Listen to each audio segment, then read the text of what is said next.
All right, guys. Pretty cool one. Art for Inspiration. We're going to call this the Artist Edition. The Magic Order, Volume 1 by Mark Millar, Olivier Copier, or me and my buddies call him Oliver Copiel. Not pronounced correctly. And the garbage truck is just in time. I hope you guys can enjoy the sounds of trash being picked up. All right. So anyways, this right here, it's a Panini release. Right here. Good Lord, that truck is loud as hell. Yeah, so I'm calling it Artist Edition. It is in black and white, and you're going to notice some grayscale. The grayscale appears to be mostly, if not all, in ink wash. So, yeah, I'm just going to do a little thumb through here. I ordered this book probably about a year ago, maybe close to a year and a half. It was refunded. I think they probably had some nervousness shipping to the States. This is a French edition limited release. I think there's only a few hundred of these that were made. I don't know, some of them were signed. I opted for the cheaper one, which is unsigned. So anyways, yeah, Panini hardcovers are pretty tough to get in the States to begin with. So I think it has to do with like the VAT tax or whatever. But anyways, yeah, they refunded, and this showed up on my step over a year later. So anyways, check it out. This right here too, if you're ever doing a search, N and B, that's black and white editions, and I'll try not to talk too much. Huge book. It's all of Volume 1. So, which is the complete works of Olivier Copier. Also, by the way, this cover is not his work. It's what's his name? Raphael Grandpa. Yeah. So we'll just thumb through this. Check it out. If you find a copy of this, highly recommend. Snatch it. This is personally, I think this is some of the best work that he's done. I have another Art for Inspiration I need to make live at some point. Some of the Thor work, I think, which was pretty impressive, and I feel like I have another one for Journey into Mystery. Very specific issues for specific reasons. Artistically, they're just really cool. So yeah. Let's thumb through here. This right here makes me feel like I'd really like to see a death miniseries by him. I feel like it would be the next best thing to like the old school 80s Bacalo run. The original OG 4-issuer. Yeah, you could probably pick some of this up. There's a lot of the rendering is in the grayscale work. He does come in with some white. Sometimes it looks like a Prismacolor pencil along edges of certain things. Sometimes it looks like white paint or whiteout or whatever he's choosing to use. But yeah, a lot of these little fade outs here with various gases and smokes kind of traveling through panels. There is a lot of wash gradation in the shadows, and as well as sculpting out clouds in backgrounds and things like that. So that's pretty cool. I kind of look at Copier. This is fantastic. I would love to have this original. There's so many cool little just light nuances and just attention to detail in here. I feel like Copier's work is it's very obviously Travis Churay circa, I don't know, 98, 99 influenced. But he kind of went off and did his own thing with it. Like he has a little bit of that Adam Hughes aesthetic to it as well. maybe some Lionel Yu too. I'm not really sure, but I dig it. I really like what he does. Um, I kind of look at it the same way. Like if you were to look at Travis Charest's work when he really started diving into like the Mignola thing, and then he kind of started with some ink wash and grayscale and Copics and that. Um, Obviously, he's derivative of Jim Lee, right? Because he still had a lot of the Jim Lee structure under his work and that, and the rendering styles and that. I kind of feel the same way with Copier, where he's derivative of Travis and all the cool things Trav had done within like probably a 3 year span. And then he kind of built off of that. So, yeah, yeah. I'll probably skip a few pages here and there, but yeah, it's a great book for thing. I mean, look at this. It's like an aisle at Walmart. Come on, it's fantastic. But yeah, really good grasp on individuality with all the characters. They all look like they could be, specific actors could be typecast into these roles. Not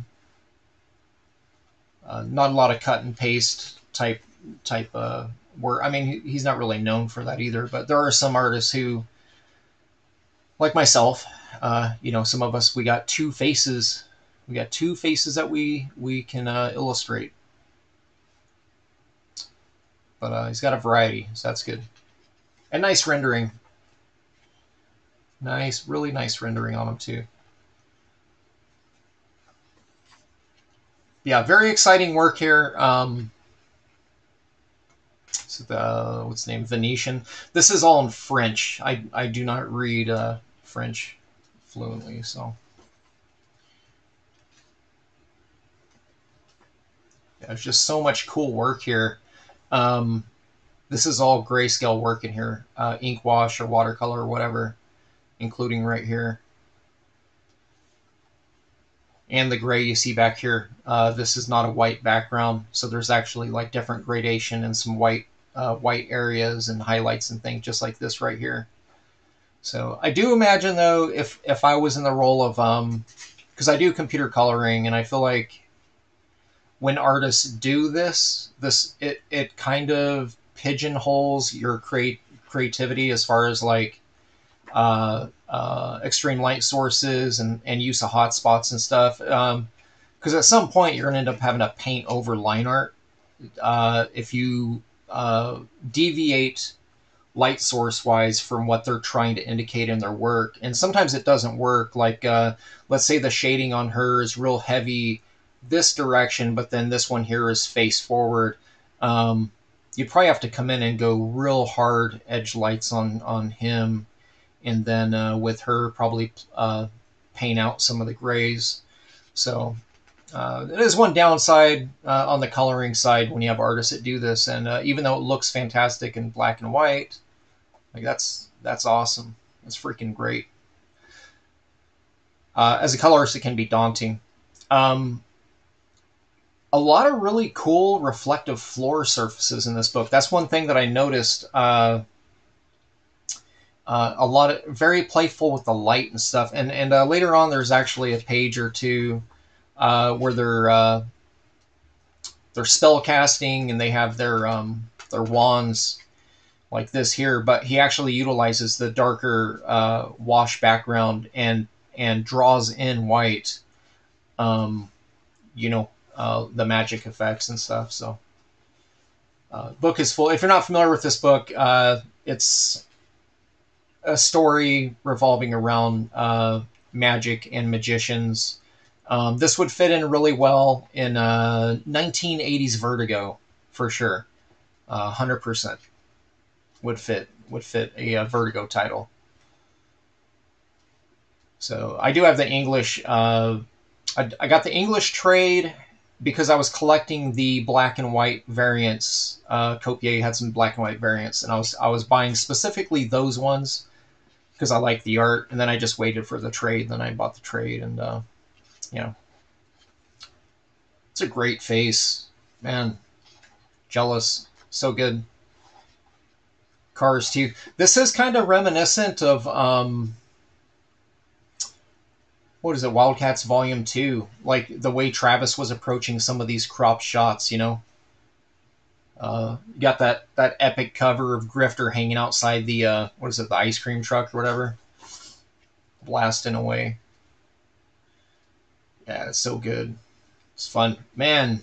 See, and a really good use of the ink wash here, like really rendering out the gloves and all the midtones and highlight areas up right there.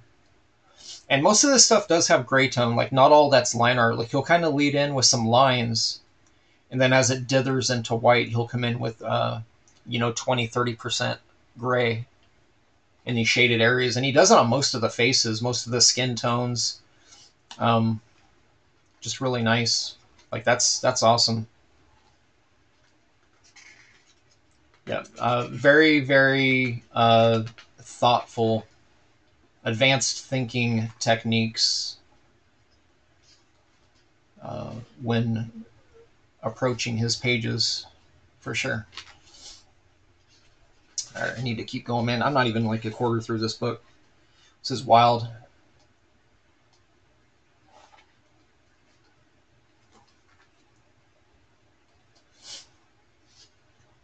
It's a great cover too. I really like that one a lot.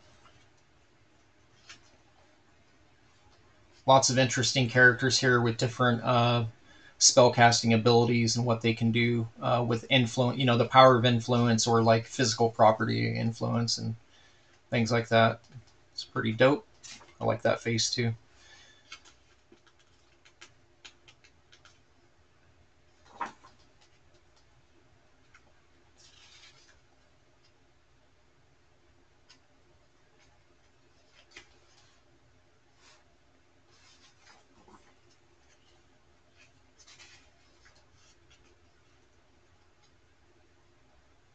Yeah, really good use of push and pull, with the use of shadows through the ink wash and then also the white areas. There are areas here which is kind of weird. It's like you can see a bluish tint, almost like he switched whatever. Maybe there was some blue pigment in it. I'm not really sure. It doesn't seem like it's the printer that's doing that because the grays are consistent. Like you don't have that blue tint throughout, right? Like it's only in certain areas. So I'm assuming that this is like an RGB scan of the pages that were probably supplied to the colorist. Yes, fantastic. Yeah, I was super surprised when this book showed up. I was like, "Whoa, what the hell?" Because they had refunded me, like I said. So thanks again, random shop in Italy.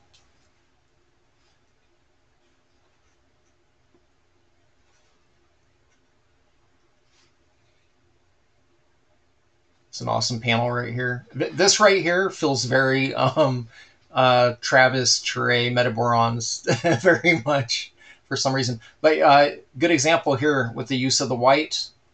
Not all of this is outlined. Some of what your eye is going to see making that hard edge is it going through a dark gray. So that's pretty sick. Again, nice use of the white areas. A lot of manga does this, where they have the trailing white, uh, the glimmer, the shine that kind of trails the direction, or even like a lens flare, almost like the lens is in front of him, and you're catching a little bit of like maybe lights that would be up here in the ceiling that are catching on the actual physical lens recording this image here. This stuff here is kind of weird because so he does have some of the reflection, right? Like it's like a waxed floor, but it looks like it's white, like Conti crayon or maybe just Prismacolor, you know. And he doesn't do that on everything. Like you get some splatter here. This here is mostly hatching. It kind of looks gritty, I'm sure, on the video, but it's mostly hatching with some gray brought over it. Which makes it look kind of like pencil, but it is not. It's not pencil, it's fully inked. There are a few panels, though, where he'll have a silhouette. Here we go. Speak of the devil. See how it's kind of like rough on the edges. So there's an actual inked silhouette with a hard edge, and then along the edge, it looks like he brought a black color pencil along the edge to kind of just rub it out a bit. It gives it that soft light backlight feel. I know what he's doing because it's usually something you would do in painting, or just let the computer colorist do it. But like I said, he's kind of doing that here.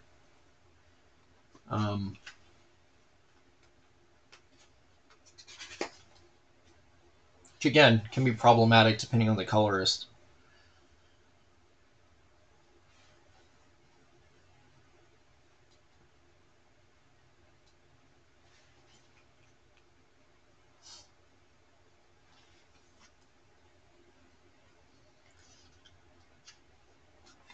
I love these panels right here.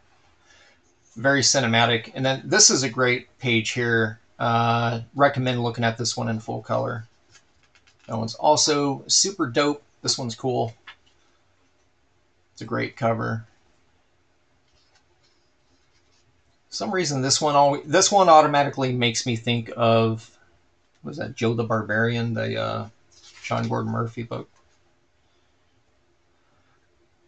He's got a dude standing from the side, you know? It's like, what else are you supposed to think? All right. That thing had so many printings. I don't even know how many printings that collected edition had. Seems like every shop I go to, I'm like, oh my God, look, there's 10 copies of it.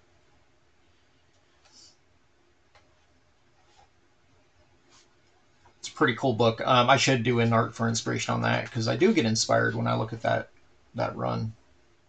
Pretty much everything Sean Gordon Murphy to me is gold. There's always something to be inspired by or learnt from with his pages. And he also is very fashion forward in thinking, where a lot of his design work especially, I feel like, kind of transcends time, versus like a lot of the stuff, like early career stuff for me, a lot of it didn't age well, design wise or artistically. And yeah, there are certain artists that got that gift though, man. Copier's one of them. Sean Gordon Murphy's another.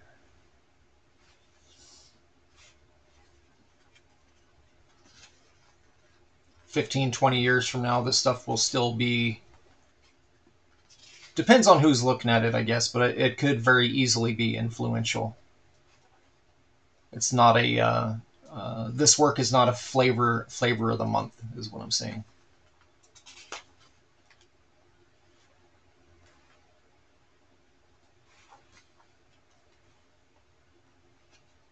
It's a pretty wild page right here.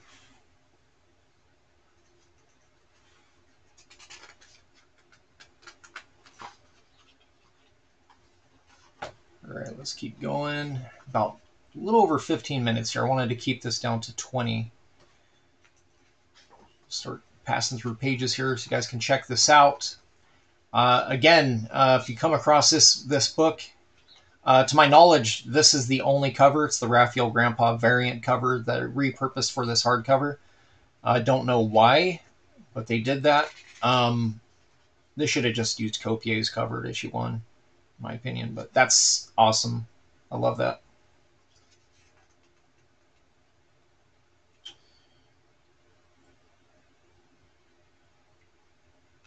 But yeah, pick it up. Pick it up, pick it up.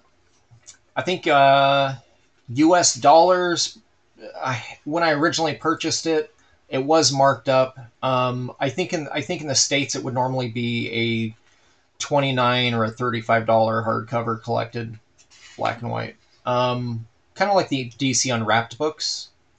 But I think with shipping, I mean, granted, I was refunded because they said they didn't ship to the States or whatever their purpose was. I think the book alone was like 60 plus ship is what they had it. And it's also limited, again, like I said. I feel like it was either, I think it was a 500 limited book, but it's not numbered, so I can't say. But I feel like it said, It was a few hundred. It wasn't thousands. It was like a few hundred copies. Damn. And I think it was either 50 copies or 250 copies that were signed and numbered.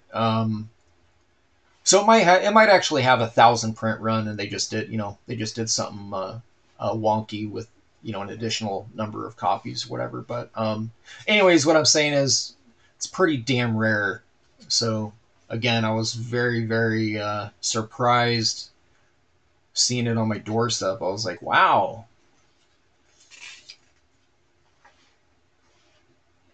I will enjoy this book immensely.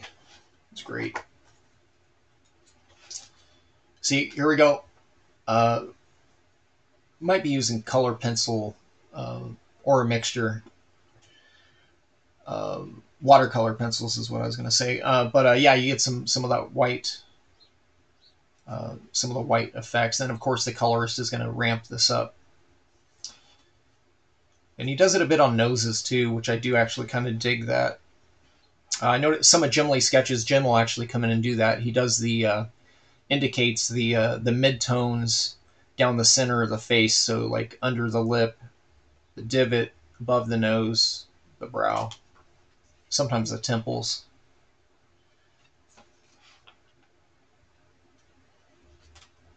This is super cinematic right here. That's awesome too.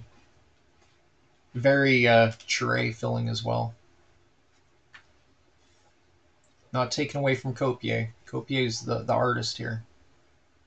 Actually, I wouldn't be surprised to find out if Copier actually has a larger volume of career printed work by now. He's been in the industry long enough. I don't think I took notice of him until like around like, what was it, like 06 or 08? It was like the House of M run. Definitely not as good as this work, but yeah, caught my eye. Anything that had that Travis influence caught my eye at the time. Here we go. This is the panel I spoke of earlier, where he just, like, there's no line art in here. This is straight up just white out. Right there, and there, and there. Yep.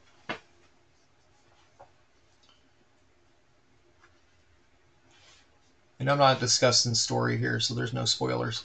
All right. Let's keep going here.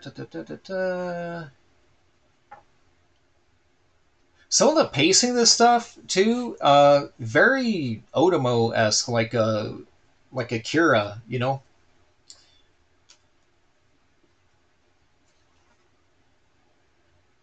Might just, I don't know, maybe just my brain seeing all these speed lines it just goes there.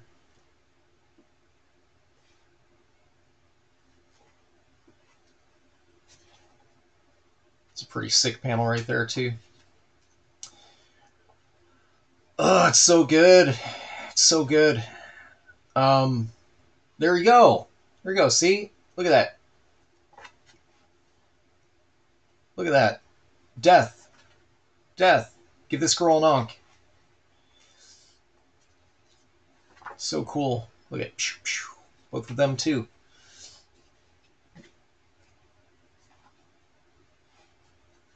It's a really great panel right here. I like the eyes.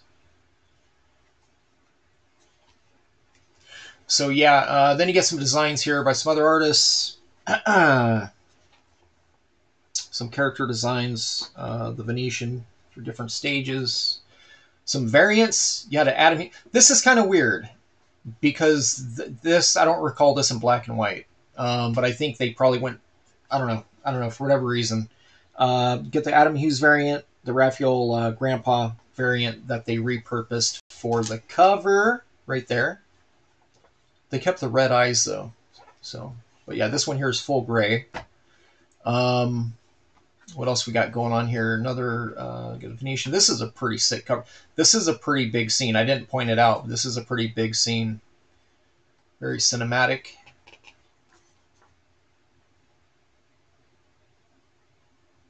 Yeah, Mark Millar, he's got some pretty cool story structures, and I like that it doesn't feel recycled. If you were to go from like Kick-Ass, I don't know, go from like Kick-Ass to to Hit Girl to Magic Order, they feel like different books. They don't feel like the same writer. They do, but they don't. You get a little bit of like tongue-in-cheek humor as well, so that's cool. Get the creative team, so I gave Dave Stewart some color credit. It's not even in here. But yeah, so you got Millar, Copier, Dave Stewart. There you are, guys. All right, so Magic Order edition collector N and B. It's black and white. Someone's gonna ask me in comments for a lead. I don't know. Panini Comics France. Okay, Germany did not do. France is the one that had the hardcover to this specific collection. Okay, so that'll answer your question, so you don't have to ask it in comments. All right, time to stop this recording.